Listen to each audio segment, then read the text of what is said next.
your day with the morning warm-up with Trey Lyle. Join us live on VTRN Sports 93.3 FM or the VTRN Sports app. Open VTRN Sports on your smart speaker or stream live on YouTube. Time to get ready for your day with the morning warm-up with Trey Lyle and Ty Tracy. 7:03 on this Thursday, April 3rd. Welcome to the morning warm-up. It's Thursday. We're almost to Friday, boys. Almost there. So, almost there. But hope everyone's doing well this morning. Hope everyone's having a good Thursday. It's a little wet. I don't think it's raining. It's just a little wet because of rain last night. I was really surprised when I walked outside, but it looked like it was looming all day yesterday, so I can't be surprised. Yeah. According to our great weather man, Mr. Matt Ferguson, he said sunny today. So, because obviously the weather forecast plays throughout the day across the entire Virginia Talk Radio Network. But you missed a lot. Well, I don't know how much you missed last night, but you missed some stuff. So we'll get to it right now with In Case You Missed It.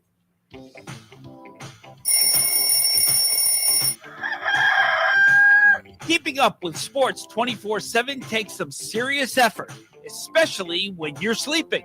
Don't worry, the morning warm-up stays alert around the clock. Now here is everything you missed last night. Alix, so we talked about this yesterday. Could Alix Ovechkin get to Wayne Gretzky's record by the end of the season? Well, I feel even more confident about it now. Is he knocking down some more? He is now scored again. He scored last night in a 5-1 loss to the Carolina Hurricanes. Actually, wild game. There's a giant brawl in the middle of the game. Oh, I did see that. I saw that. But he scores .892. He is now 2 away from tying Gretzky's record and 3 from passing him. Ironically, on Sunday, he had 2 goals, but 1 got taken away, basically because of a penalty. So he could have been easily 1 away from tying if they didn't take that goal away. So, yeah. So you look at it, the Caps have 8 games left, and I am of the belief that, and now I highly recommend getting into the hockey playoffs if you're not even a hockey fan. It's honestly some of the most intense hockey you can ever watch. It's some of the most intense sports you can ever watch. And obviously Washington's in the middle of a playoff race. They have the most points in the East, but they still need to clinch home ice throughout these playoffs. So they're going to keep going.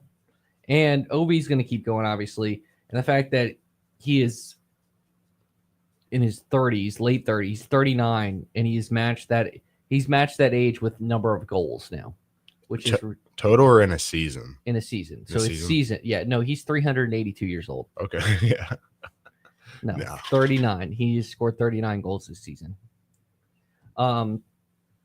So it's just kind of insane to think that he is 2 away from tying, 3 from getting it. And, you know, I think a broader conversation can happen with Alexander Ovechkin. Like, people talk about, did Jaden Daniels pass? So to me, like the Washington athlete was Alexander Ovechkin. Mm-hmm. And the question is now, and maybe we'll ask Lake this, and because he's familiar more with the DC area, and I need to ask my friends who are like DC fans for everything, because I'm not a DC fan for everything. Yeah, I'm like the only DC team I like is the Capitals, and it's not even like I'm just a big Ovi fan. Is Ovi still, like, to me, Ovi was the guy because there was no one in Washington. You had John Wall for a minute and with the Wizards, and then like obviously Soto, Harper all leave the Nationals. Rendon leaves the Nationals. Like, Scherzer was there, he gets traded, and then obviously ends up on the Mets. So like this transition, but like Ovi's always been there. Like Ovi's been there basically he was in that same class as Sidney Crosby. So it'll be interesting to see. I think Jaden Daniels has passed him because it's football, but I think it's an interesting conversation because, I mean, in terms of greatest DC athletes of all time, Ovi is, and you have to talk about their time in Washington because, like, if you want to talk about best DMV athletes, you're going to throw in Durant. Mm-hmm. You're going to throw in Carmelo, which we'll get to him in a second, with in case you missed it. And I know we're, but I think greatest DC athletes of all time, it's like Ovi, it's like John Riggins for the Washington. I was going to say the old team name for the Commanders. Trying to think, like Dale Green is a good one.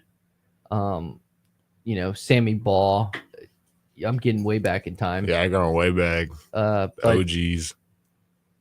And like for the Wizards, like, is it John Wall or Gilbert Arenas? Yeah, right. Gilbert Arenas for sure. I think Ovi has a real argument to be the best DC sports athlete ever. I mean, obviously, you're going to pass a goal that, like, 5 years ago, this was a record that was like the 100-point game, allegedly, that happened in the NBA by Wilt. Allegedly, that happened in the NBA. Allegedly. Or this is, I mean, I guess the fair comparison is the scoring record. LeBron getting the scoring record. So, all right, other headlines from last night, but we'll see if he gets it. He's 2 away with, I think, 8 games left. We said 9 yesterday, right? 8 games left. Liberty's biggest loss in the portal comes with Owen Aquino. He is entering the portal. That was announced yesterday. 8 points, or almost 9 points, 5.5 rebounds, 5.5 rebounds last season. Now, this is an actual contributor that's lost for Liberty, and not shocking, I would say. I'm never shocked by a portal entry, honestly, unless it's like if Cooper Flagg decides, like the Olivia Miles thing is like the only shocking basketball portal entry where she's going to be the number 2 pick in the draft. She was in a really good backcourt at Notre Dame. I feel like Notre Dame could have paid her, but like, I get it. Like, so we talked about this on Monday, and this is a side point. We'll get back to Aquino in a second, but Olivia Miles is entering the portal. And I learned this after the show on Monday, because she can make more in NIL this year in the NBA than the WNBA next year. Yep. And it's nothing really to do with it. It's because the WNBA is about to re-enter contract negotiations in terms of their player agreement. In terms of their, like, what's it called? Collective bargaining agreement. And there's this girl named Caitlin Clark who's kind of made the WNBA, and all the other women. Like, but like, I guess the way to phrase Caitlin Clark is Caitlin Clark is the WNBA's Magic and Larry Bird. Like, the reason the NBA is where it is today is Magic and Larry. And then, because Magic and Larry basically made the NBA popular. And that is the fair comparison. And I think that's what Caitlin Clark is. And I don't think I'm crazy to say that, right? I'm not crazy. We didn't start hearing about the WNBA until Caitlin Clark, or go just compare Fever attendance versus the rest of the WNBA. Mm-hmm. And this is me not saying, like, Natasha Collier might be the best women's player in the the world. I think you got to throw in not Aaliyah Boston. I'm thinking wrong South Carolina player. Ty's just giving me a look right now. Asia Wilson, you got to throw her in there. Obviously, Bistu, Sabrina Ionescu, who's my personal favorite player, for obvious reasons. I mean, Kelsey Plum also for obvious reasons. I can't do it. Give me Sophie Cunningham any day. But obviously, she's entering the portal because she can make more money in college, and then also because I think this time next year the WNBA are going to be striking. So just want to point that out. Another reason why she's entering the portal, but we'll see where she ends up. Probably at an SEC school or UConn. Liberty. So Owen Aquino entering the portal. That's an actual loss for Liberty. He was a starter this year. He's going to start, probably would start next year. But I think when you keep Zach Cleveland, you keep your backcourt, and Porter and Matheny, can't pay everyone, especially. And so I think it's going to be interesting where he goes. Does he make to a P5 jump? Does he jump to an AAC team? Yeah, this one, when I saw the report they entered the portal, it honestly didn't make a lot of sense to me. He's a pretty decent defensive player, but when it came to terms of just offensive production, we like all watched the games. Maybe I didn't see something. I didn't see it as much. He would have been in a fine spot with a team next year, just depending on who they'd bring in. But I guess everybody's looking for a bag, and I'm sure I was reading some comments. I'm sure like some P4 team will pick him up, but in terms of like offensive production, I can't see him. He's probably 6'8", 6'7", 6'8", 4 or 5. It didn't make a lot of sense to me, but everybody's looking for a payday, so we'll see what happens. Yeah, that's why I'm never shocked by who enters the portal. You just kind of have to. What'd you guess his height was? 6'7", 6'8". You got it. 6'8". He's 6'8", 230 from like a Tristan Thompson comp player to me. I don't know. I just didn't. Who knows? And he's a junior, but I think he still has 2 more years of eligibility left. He's only played 1 season of college basketball. So, we'll see. But you keep your core, quote unquote, what you want to call your core. You can't pay everyone. And especially, even though I think Liberty has great resources, they're still probably going to put more towards football than they are basketball. Going on, I don't know if that's a bold take. At Trey Lyle VT if you disagree. But I think it's we'll just see where he ends up. Because then if he ends up at, let's say, a lesser school, then we know this could have been hey, we think you're better off leaving. And that could have been the case too. All right. Speaking of ballers, Carmelo Anthony has been notified that he has been elected to the Naismith Basketball Hall of Fame. Shams reported yesterday Anthony made 10 All-Star appearances and 6 All-NBA teams in 19 seasons to go with 3 Olympic gold medals for Team USA, and probably is the greatest college freshman ever. It's him, it's Anthony Davis, and if Cooper Flagg wins the national title, he enters the conversation. But 2003 Carmelo was different. Like, that's the thing. People talk about Melo's never a winner. The only level he didn't win at, I know it's the NBA. He didn't win in the finals, but he won 3 gold medals. He's one of the most accomplished Olympian basketball players ever. And he won an NCAA tournament final. Like, all-time bucket getter is Carmelo Anthony. I think that's the best way I can describe him. Yeah, I don't think people. I think he's become underrated. Yeah, he has. As time has gone on. Like, bucket, I mean, he was a hooper. That's my celebration. Yeah. Ty's getting up now. Are you here to disagree with us? I mean, he's one of the best 3-level scorers as well, if you think about it. I mean, between him, if I ever hit a 3, I do the Carmelo. I mean, between him, T-Mac, and KD is probably the best 3-level scorers. Ooh. 3-level, yeah. I was gonna say, and I mean, he was a scorer. Like, I understand, like for example, LeBron got the most points in NBA history, but it's a difference between a scorer and everything. Yeah, LeBron's an all around basketball player. Like, yeah, but I was like, their 2 games always been different. I don't know why. Carmelo Anthony is like a bucket getter. Yes, like that is what. Like he'll give you 20 every night or 30 every night. He drops 62 in the Garden. Like, yes, he is the best way to describe Carmelo Anthony is he is a bucket getter, and he won the Olympics. Obviously the Olympics you have a bigger advantage, but he won in college. He made, I think, a West Finals and an East Finals. I know he made a West Finals against Kobe.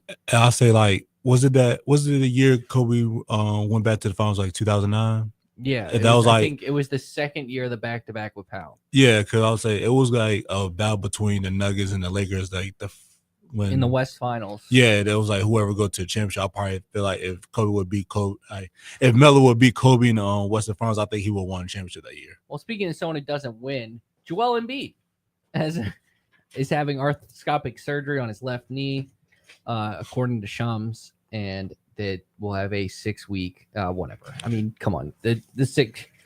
I saw a crazy. Hopefully he gets healthy. Honestly, Embiid's a great player, and it sucks. His career has been derailed by injuries a lot, and he is a great player.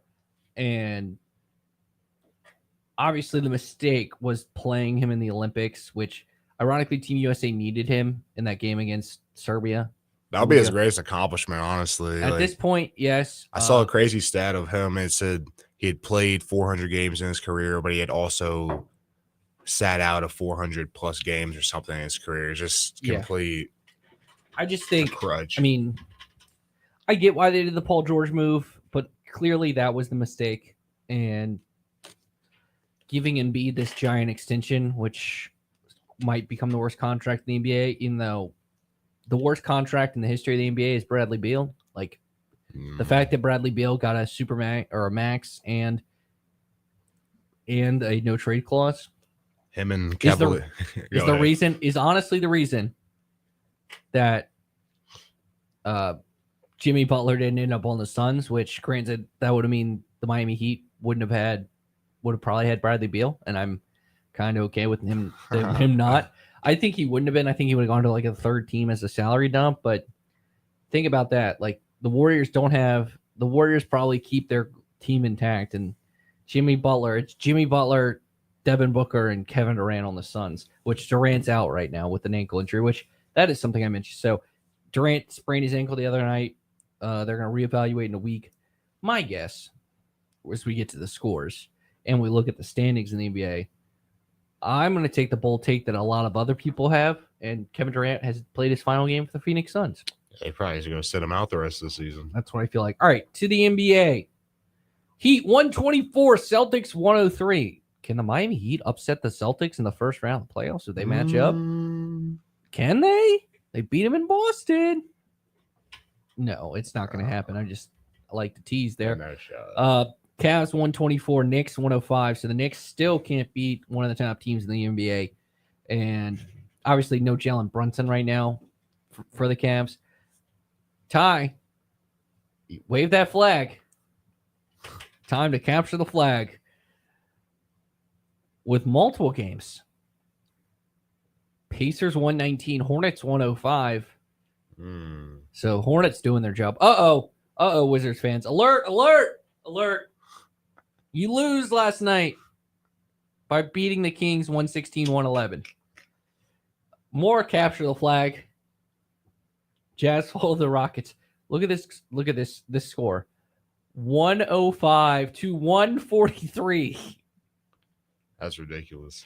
It's almost more crazy than the. I forget who it was that put up like 160 points. It was the Pace. It was the Pacers and then Wizards. Yeah, that's insane. Mavs 120, Hawks 118. Good for Anthony. Anthony Davis last night was incredible. 34, 15, and 5 blocks. With one eye. I mean, shout out to AD. The fact he's playing, I respect. I feel that's honestly like, if you have to rank like athletes I feel the worst for, it's like Anthony Davis might be number one because of the Luka trade, and he kind of got dunked on. I felt like everyone was fair. Like, everyone was not critical of AD the player. It was just like, hey, this dude gets injured a lot. You're trading for because you think, and obviously he was incredible in that first game back, and he's been incredible.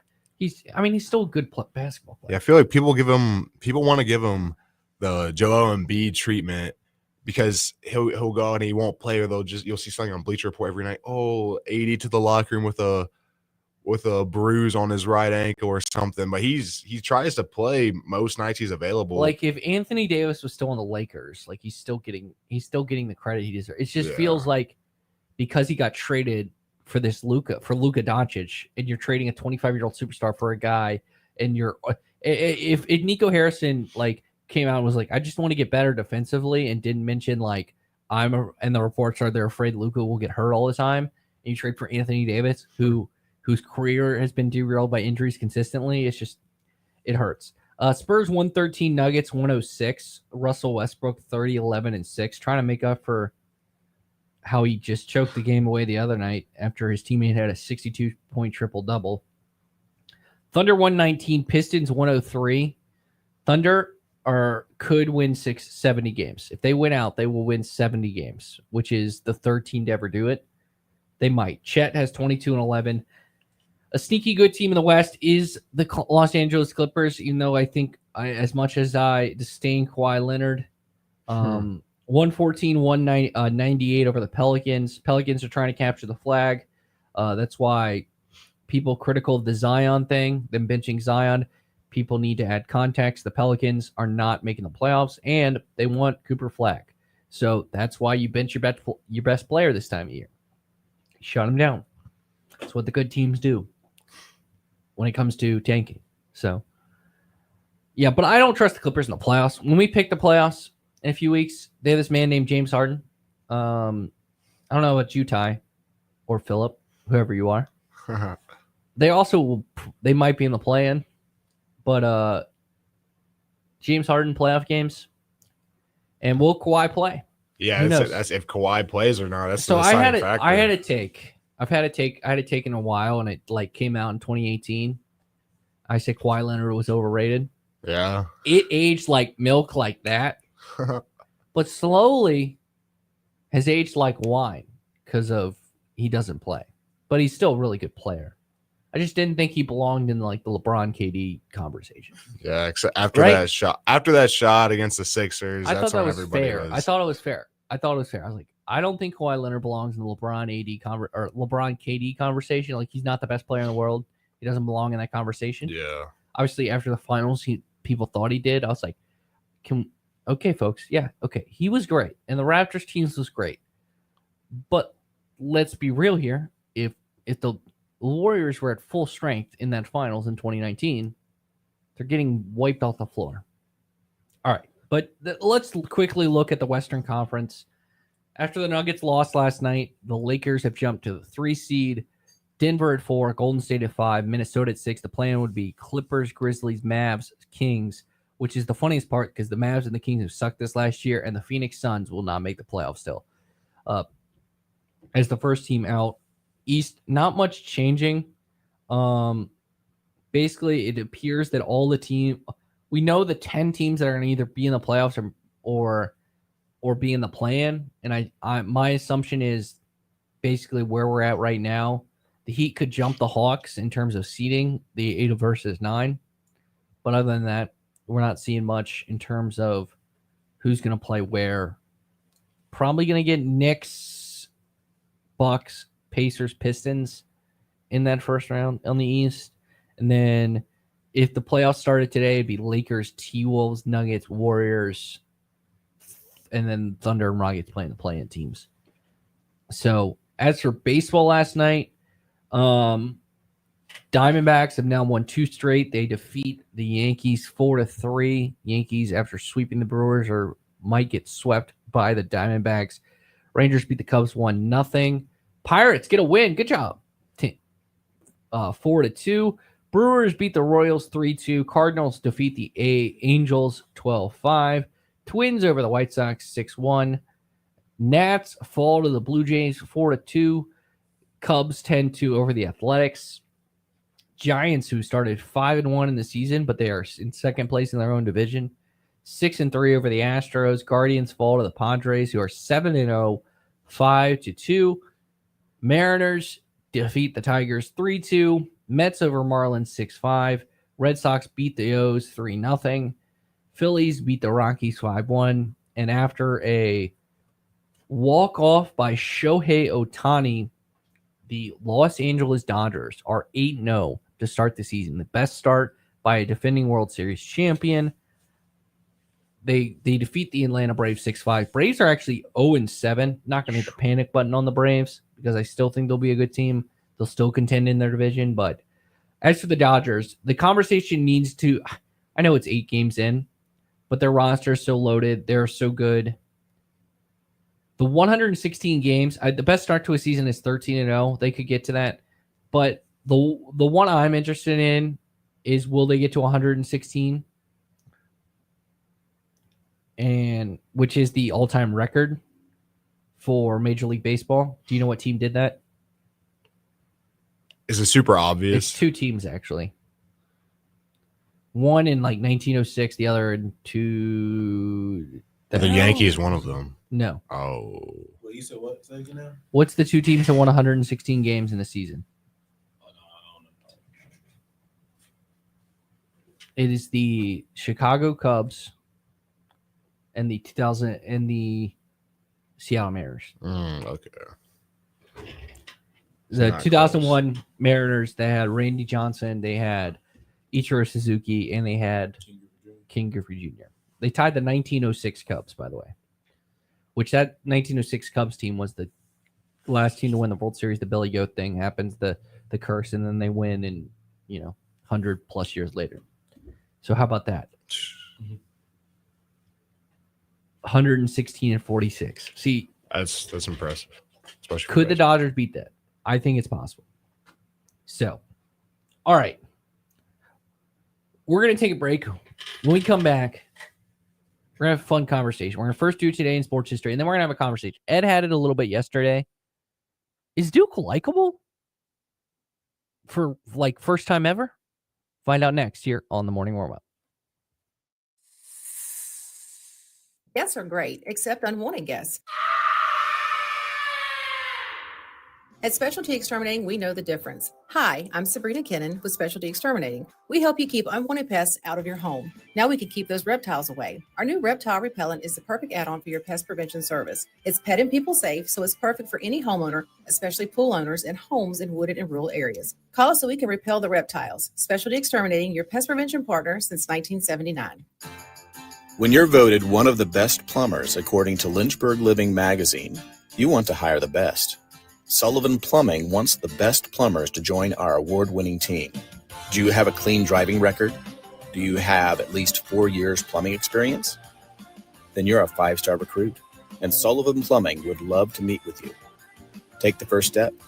Call Sullivan Plumbing in downtown Lynchburg or email sullivanplumbing@gmail.com.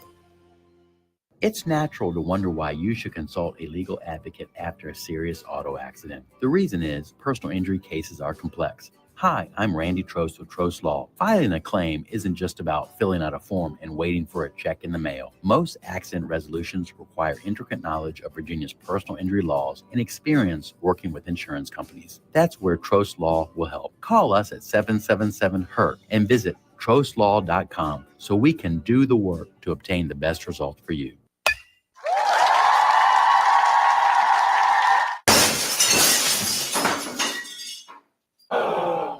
When the thrill of playing ball turns into the agony of a broken windshield or car window, contact Apple Auto Glass. Your local auto glass repair shop on Allegheny Avenue in Lynchburg, Apple Auto Glass provide a professional assessment with the honesty from your neighbors, so you can get back to sharing the great moments this season. Do you know what a cold climate heat pump is? They're a new generation of heat pumps from Tara Lee Mosley that provide substantially more heat than traditional heat pumps, even when it's 5 degrees outside. This means your electrical auxiliary heat runs less, saving you big time on your electric bill. And with the recent spikes in electric utility rates, that's crucial. Plus, these new heat pumps qualify you for a $2,000 federal tax credit. Contact Tara Lee Mosley for more info on the new cold climate heat pumps. Are you ready to move to the next chapter of your life? That means you're ready for us. Hi, I'm Moyanne Harding, the region's only total turnkey realtor and interior designer. We'll come to you and help you decide what you're ready to let go of and bring you top dollar for those unwanted items. Most importantly, we'll sell your most valuable investment, your home. With decades of experience, just hand your keys to us and let the stress melt away. Call me today and book your consultation, www.moyanne.com. Moyanne Harding, brokered by Keller Williams. BTR in Sports Lynchburg is presented by BNC Sports. They'll pay cash for your valuable trading cards, premium memorabilia, and authentically autographed items. BNC Sports, Riveridge Mall in Lynchburg. Good morning. We are just getting your day started here on VTRN Sports with the morning warm-up. Stay connected at Trey Lyle VT and Ty Tracy 90 on Facebook, Twitter, and Instagram. Listen wherever you are with the VTRN Sports app or watch the show live on YouTube at youtube.com/VTRN Sports Lynchburg. Now, back to the morning warm-up. 7:32 on this Thursday, April 3rd. Philip, are you ready? I am ready and prepared. You're locked in. All right. Oh, yeah.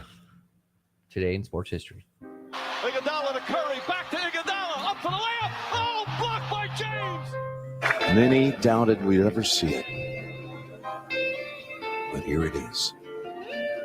The return to glory. It's time for Today in Sports History. Seconds left in the game. You believe in miracles? Yes! Unbelievable. They go length to the court with Archie Diacono. 3 seconds at midcourt. Jenkins gives it to Jenkins for the championship. Let's hear what Ty really knows about what happened on this day in sports history. All right, Ty. Philip, I heard Ty on the thing. Well, Ty might get this. So, all right. Starting in 1923 in Chicago, Illinois. Oh, he ain't gonna get this one. I know this one for sure. I did a project on this. Okay, Ty does not have faith. 2 of these, you have to name their nickname, sued the White Sox. You can't help him then. I'm gonna tell you the names. It's Swede Reisberg and Happy Fletch. You're not even gonna get that. Seek $40,000 in damages and $6,750 in back salary for conspiracy and injury to their reputation in the aftermath of the scandalous 1919 World Series court case. The suit became unsuccessful. This was what was their nickname? Because they obviously, this is part of when the White Sox threw the World Series to lose Joe Jackson, obviously the most notable player from it. Do you know the nickname of this? You know, I'm not even gonna act like I even might know it. I'm just gonna have to throw in the white towel for this one. Come on, it's actually an easy. It's the Black Sox. Yeah. Easy. That's like it was like a documentary on how they It's threw the Black Sox scandal, but Yeah. it's not the day the scandal happened. It's the day they sued the White Sox. Yeah, but which was after. But yeah, I did a project on that. Yeah, I need to get my baseball history up. So the Black Sox. Yes, you need to learn that. That's actually it's an interesting scandal because a team allegedly threw the World Series in 1919. Oh my gosh! Actually, go ahead, Ty. You can find this on YouTube, Philip, and watch it, the whole movie. Really? Okay. Yeah. Man, I've taken some sport history classes in the past, but they've. Nah, you ain't take the real ones. I guess not. I'm not going to get myself in trouble right now. So, the second ever NCAA Women's Basketball Championship occurred on this date. The USC defeated Louisiana Tech 69-67. Who was the most outstanding player in that? And it was in 1983. It's a familiar name. Yeah. Head coach at LSU. No, because she played for Louisiana Tech. Oh. Is it Reggie Miller's sister? If you go to the microphone, then I maybe will. Oh, what's her name? She's better than him. Reggie Miller's sister? Yeah, Cheryl Miller. Yeah. Who? Yes, you're right. She dropped 100 points in a game in high school, like the most notable. All right, you're definitely not getting this one. Man, if you get this one, I will I will take you to Chick-fil-A or something. I don't know. Ooh. All right. In 1987, this man set the NASCAR qualifying record at 212 miles per hour at Talladega. Earnhardt Sr. No. Oh man. Ty doesn't know it either. Oh God. All right. That was Bill Elliott. Awesome Bill from Dawsonville. Oh my God. Philip. Right, that was my best. That was my most confident one. Philip, this could be an 0-4. Oh man, we got 4.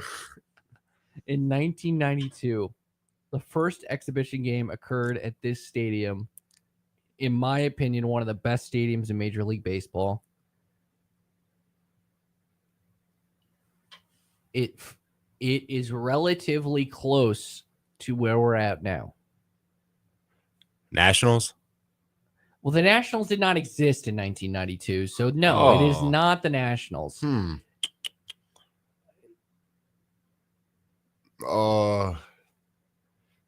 Yeah, that's all I got.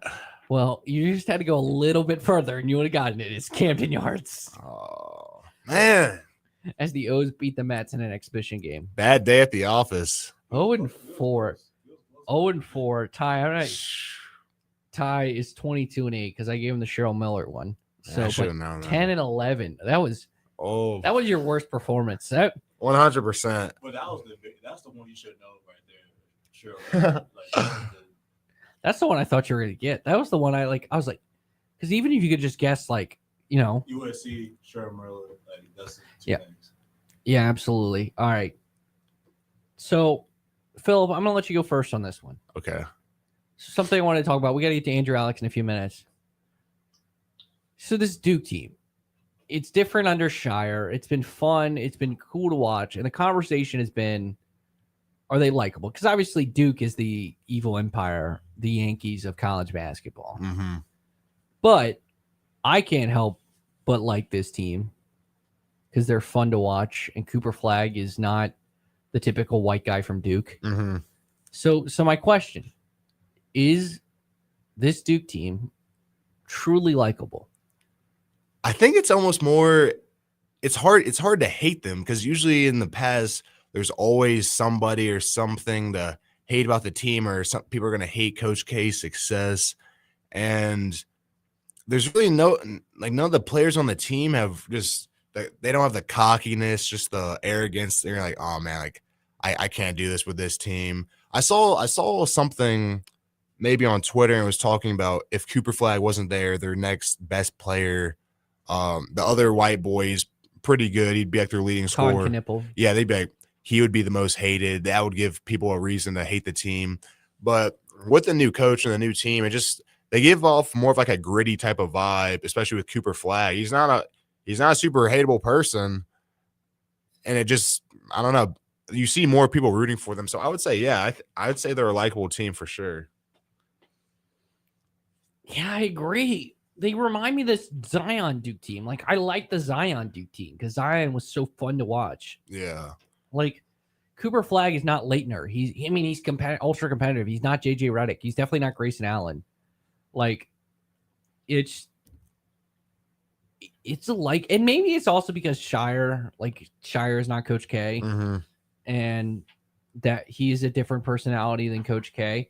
But it's weird to say I like it. Like, this Duke team is like fun to watch. They are like, I'm not, and maybe as I've gotten older, I've gotten more and been able to be around like Duke and interact with, like, I've been able to interview the voice of the Duke Blue Devils a couple of times and obviously got to cover a couple of Duke games. Like, and ironically, like their current basketball SID is someone who I'm friends with. Like, I went to school with, and Henry Scott, like, he is one of their SIDs. And so, like, maybe since I know someone who's like personally connected to the team, we're gonna get to Andrew Alix. His dad graduated from Duke, so he grew up a Duke fan, and we'll ask him, does he think Duke is more likable now, like from a sense of things? So it's just gonna be interesting. I think this Duke team is more likable. I think there's a bigger conversation about Cooper Flagg, but if they win the national title, we'll have it on Tuesday after the national championship, whether he is the best freshman we've ever seen. And I think right now, my argument is it's either going to be Anthony Davis or Carmelo Anthony, at least in my lifetime. It's those two, and those are for two very different reasons, because Anthony Davis was not a polished offensive player. He was just a defensive body. He was such a defensive anchor and such a defensive stalwart. And Cooper Flagg's probably more similar to what AD provided to that Kentucky team than what Carmelo provides to that Syracuse team. And it's going to be interesting. I think I do think, though, this Duke team is likable, which is weird. It's very weird. Like, Duke is the Yankees, and I'm a Yankees fan, but like that's the best comparison. I mean, TJ, we have TJ on, and he's like the typical, I don't want to say bandwagon, that sounds bad, but he likes the Lakers, he likes the Heat, or he likes he said the Braves, but he likes the Cowboys, the Lakers, and Duke. That's a tough lineup. I'm like, oh, buddy, and my lineup's not the best, like, but at least it's not, I can always argue, like, till the day I die. It's like, you're a bandwagon fan because I was like a Heat fan and an Eagles fan, and they've had a lot of success in the 2000s, and a Yankees fan. I'm like, buddy, well, my lifetime, the Yankees have they had success when I was first born, but I'm a Virginia Tech fan. And so basically all they do is break your heart. So it evens out. But we're going to get to it. All right. We got to get to Andrew Alix from BT Scoop and the Hokie Hangover podcast next here on the morning warm-up. We're going to take a break. It is 7:43 on this April 3rd.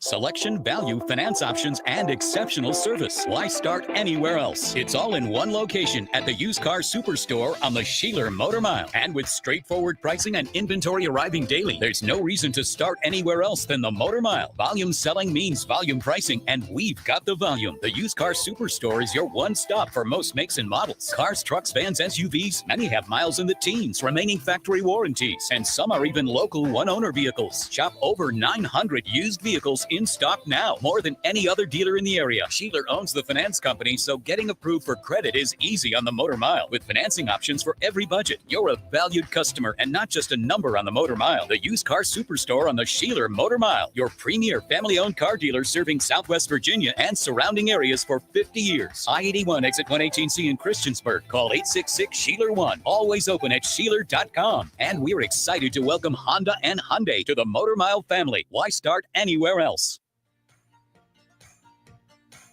Allstate agent Donovan Howell is now serving Lynchburg. He lives and works here just like you. And with all kinds of local insurance advice, Donovan is someone you can count on to help you protect all that's good in your life. Donovan makes it easy to save on the quality protection you need, and I'll even help you do the switching and the paperwork for you. Call or come by the Donovan Howell Allstate office in Windhurst today.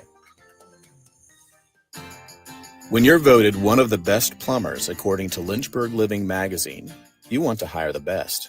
Sullivan Plumbing wants the best plumbers to join our award-winning team. Do you have a clean driving record? Do you have at least 4 years plumbing experience? Then you're a 5-star recruit, and Sullivan Plumbing would love to meet with you. Take the first step. Call Sullivan Plumbing in downtown Lynchburg or email sullivanplumbing@gmail.com. Guests are great, except unwanted guests.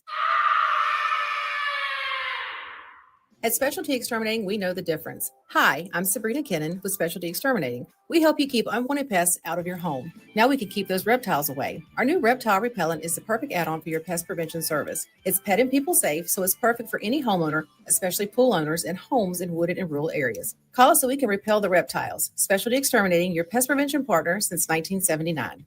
Are you ready to move to the next chapter of your life? That means you're ready for us. Hi, I'm Moyanne Harding, the region's only total turnkey realtor and interior designer. We'll come to you and help you decide what you're ready to let go of and bring you top dollar for those unwanted items. Most importantly, we'll sell your most valuable investment, your home. With decades of experience, just hand your keys to us and let the stress melt away. Call me today and book your consultation, www.moyanne.com. Moyanne Harding, brokered by Keller Williams.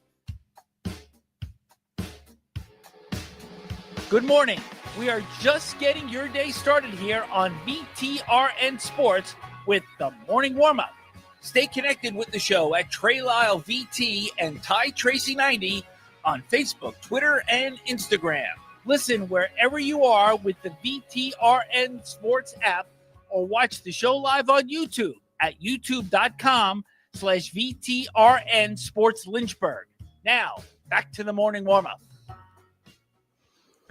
7:47 on this Thursday, April 3rd. Joining us now at Andrew Alix Radio, the man, the myth, the legend, Andrew Alix from the Hokie Hangover podcast, as well as the Inside the Tunnel podcast from VT Scoop. Buddy, it's good to have you on as we do every week. But our previous discussion before we went to break, which I'll let you talk about first, is about Duke. We talked about how Duke is now likable in terms of this team. I don't know if Duke as a whole is likable, but this particular team seems to be a very likable team across the country. As a Duke fan, most of your life, obviously, once you went to Virginia Tech, you switched allegiances, but there's a lot of, let's just say, Blue Devil blood in your family. What are your thoughts on this team becoming likable, quote unquote? Yeah, Trey. I mean, I'm still a Duke fan. I'll root for Duke in pretty much any situation. They're not playing Virginia Tech, and especially in a season like the one that we just had, where unfortunately for the Hokies, being in the same conversation as Duke was not really something that we had to deal with. So, yeah, I'm all in on Duke this year. And, yeah, I mean, I think it just comes down to the talent. It comes down to the players. I mean, you have Knupel, you have Cooper Flagg, these young guys who are very good friends. I think that Tyrese Proctor is a very likable player. I think it's just something about how the way that they play and the way that they look like they like each other. Like, they're fun to watch. They're fun to watch. And Shire, I think Coach K, after so many years on the scene, like the way that he'd get after the refs and stuff like that, I think that wore people down over time. Still the greatest coach in the history of college basketball. I mean, I guess John Wooden might have something to say about that, but I digress. Yeah, I just think it's something about the way that the style of play, the way that these guys look, they like each other. I'm excited, Trey. I don't know if I told you this, but tomorrow, 3 p.m. Eastern Standard Time, I'll be at Charlotte International Airport boarding a flight to San Antonio, going to the Final Four. I think you did not tell me that, but well, while you're on your flight, you can listen to the women's Final Four on the VTRN Sports app. Well, I guess it would probably be during one of your like layovers if you have one, but you can listen to the women's Final Four on the VTRN Sports app tomorrow on your way to the men's Final Four. And if you need to listen to the game on the radio while you're at the game to get you something, you can have the VTRN Sports app there as well, because we'll have the men's Final Four as well. So got to get the cheap plug in. Perfect. But let's get to I think the big news when it comes to Virginia Tech basketball this week is the return of Chester Frazier. Obviously, he left for his alma mater 2 years ago, and then in 2021, excuse me, and then last season was at West Virginia. Darren DeVries heads to Indiana, and it appears that Mike Young was able to get the Baltimore native back on the coaching staff. How big of this is for Coach Young to get Chester Frazier back on the staff, because he did such a good job here, especially, getting players here, as well as he was tabbed as one of the best young coaches in all of college basketball. Yeah, no, I mean, I think that ultimately, when it comes to Chester Frazier, when you made the moves that you made in terms of staff changes a few weeks ago, you got to hope that you're coming back with a splash, right? And I think Chester Frazier does qualify as that type of splash, right? I mean, again, unemployed, but you're not holding that against him because in 1 year at West Virginia, they just barely missed out on the tournament. And, of course, he was the associate head coach, not the actual head coach. But if you look at the recruiting prowess, if you look at the resume at Virginia Tech and otherwise, if you're looking for new blood to come in and mix things up, but in a way that's not going to require too much of a getting to know you period between him and the head coach, I think it lines up perfectly. So, I mean, as a Virginia Tech guy, I'm very happy to have Chester Frazier back in the fold. And speaking of Chester Frazier, it seems to me that obviously West Virginia going over a roster transfer, and they were really, I mean, they were a pretty good team last year. Obviously, they're not going to get West Virginia's best player since it's the son of the head coach. But there are pieces. It seems to me that the football model, on the offensive line, they got the West Virginia offensive line coach. They got a couple good players from West Virginia. That might happen again with the basketball side of things. But looking at the portal, I want to start with the message that Mike Young sent out March 27th, so last week. And it was more of the, him face to camera saying this was not the season we wanted. That we are reinvesting in NIL, we're changing our philosophy. One, how important was that? And then I want to ask you about the players that were highlighted and their importance. So, but first, just the fact that Mike Young put out a message like that, because I don't think we've seen, the only time I can think of something like this was when and it ended up being bad, but like Whit Babcock did a press conference as like a reinforcement of Justin Fuente and saying we're going to reinvest in the football program. Actually, that didn't work. Yeah, I hate to say it. Usually when these press conferences happen, it's like the last thing before the Titanic goes down. But honestly, I think with the fact that Mike Young got so much out of this team this year, and the fact that they're doing, and it's him not doing it's not Whit doing the press conference, it's Mike Young doing it. It made me feel honestly like, all right, that Mike Young got the most out of this team this past season. I think I always go back to the Toby Lawal quote, and they're heading in the right direction. They're kind of fixing their things because we talk about how Andy Bitter talked to Whit Babcock about how it's not that they didn't invest in NIL in basketball. They just didn't appropriately budget for it. They didn't anticipate how much it would cost. And it seems to me with the Chester Frazier hire, with this message coming out, with what we'll mention in a second, the players that were shown in that the alignment with men's basketball is kind of fixed and they're heading. It seems that momentum is finally going in the right direction for men's basketball, which we haven't seen since they probably won the ACC tournament. Yeah, Trey. I mean, like, I think there's an acknowledgement across the board that, like, the reason that the team wasn't good is because it wasn't invested in enough, which is a good acknowledgement to make, I suppose, right? Like, I mean, I hate to make it so simple, but at the end of the day, like, what it's going to come down to is in this era of college basketball, like, you're going to have to pay to compete. And the question if you're Virginia Tech is how much are you willing to fork up? Because if the answer is not much, which is, for better or worse, what the answer was last year, and actually clearly that is for worse in that scenario, you're going to get results like you ended up getting this year. So obviously Mike Young's the coach. I think that, like you just mentioned, Trey, this year proved that. But so I'm not blaming Mike, right? Because if it's a investment issue, I mean, on the football side, right? Like people could say what they want, but like Brett Pry had we might not have the resources of Alabama at Virginia Tech football, but we have resources that make it possible to succeed in the ACC, right? You couldn't blame NIL on the reason Virginia Tech wasn't the team that we thought they were going to be this year. In basketball, Mike Young was just like set up for failure. So the question is, like they could talk about not setting him up for failure. I want to actually see that happen. Right? I want to see what that looks like. I want to see what that budget is. I want to get some sort of idea of where that budget is in comparison to the competition.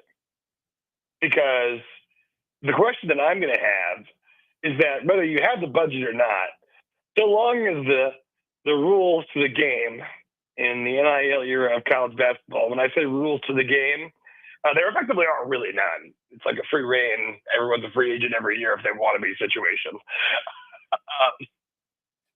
Is Mike Young's system conducive to winning, right? I mean, because you had a lot of guys who were successful, some of the most successful in the era in which Mike Young experienced his success, step away from the game because they're not into the way that things are going right now. You look at Jay Wright. You look at Tony Bennett. Is Mike Young in that fold? I don't know. So let's see what he looks like with a year or two of, competitive level financial backing and go from there. Here with Andrew Alix at Andrew Alix Radio from the Hokie Hangover podcast and the VT Scoop Inside the Tunnel podcast. Final question. We got a couple more minutes, so we might not get to the football side of spring practice. We got plenty of time for that as the spring game is roughly lots of weeks left. between now and football. Trust me. We got time. Yeah, is next weekend. Is the spring game, so we'll talk maybe more about that next week. But looking at that video, the key I picked on outside of the message was the players that were featured it was a lot of Toby Lawal, it was a lot of Tyler Johnson, and it was a lot of Ben Hammond. It seems to me that after a few departures, I think if you look at their destinations, it's clear that maybe they're not going to an upgrade, like unlike Sean Padula, who obviously was a contributor for a Sweet 16 team in Ole Miss. It seems to me that's already a good sign that they're keeping the players they want and the key contributors, or at least the core of their team, is going to be intact. We got about a minute left, Andrew, for next season. Yep, keep that core intact, Trey. I mean, that's what it is. You're going to have to put a good surrounding cast behind them. But I think the fact that they were featured in that video would imply those are guys that are locked in, dialed in, signed up, play for Virginia Tech next year.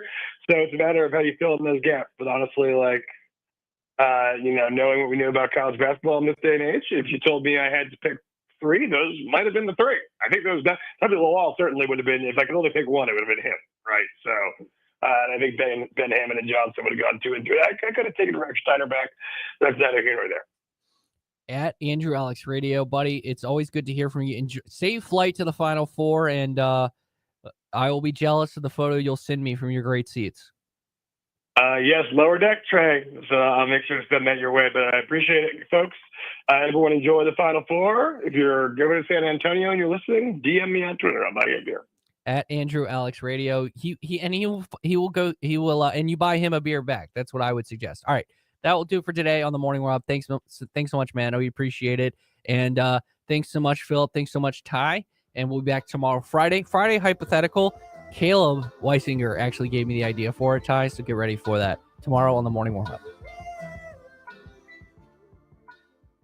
Thanks so much for listening to the Morning Warm Up on VTRN Sports 93.3 FM.